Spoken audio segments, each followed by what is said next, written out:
Dans le reste de l'actualité, la patience des États-Unis à l'égard de la Corée du Nord est arrivée à sa fin. Les déclarations du vice-président américain sont pour le moins claires.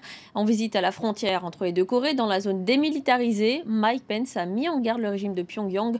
Toutes les options sont sur la table pour régler le problème nord-coréen. Florent Rodeau.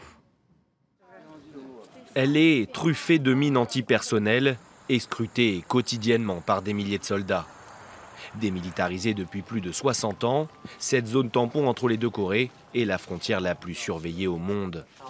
Une visite symbolique pour Mike Pence, qui de retour à Séoul a mis en garde le régime de Pyongyang. Toutes les options sont actuellement sur la table.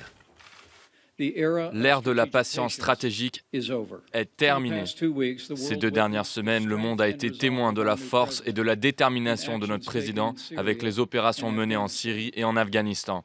La Corée du Nord ferait mieux de ne pas tester la détermination et la puissance des forces armées américaines dans la région.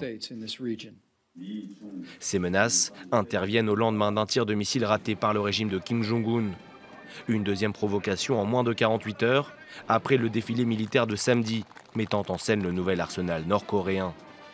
Depuis l'envoi d'un porte-avions américain dans la péninsule, les tensions sont à leur comble, au point que les pays voisins envisagent désormais la possibilité d'un conflit armé.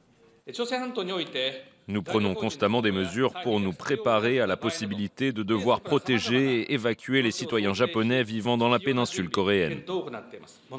Nous sommes également prêts à faire face à un afflux de réfugiés si une telle situation se produisait. Autre acteur majeur dans le dossier nord-coréen, la Chine.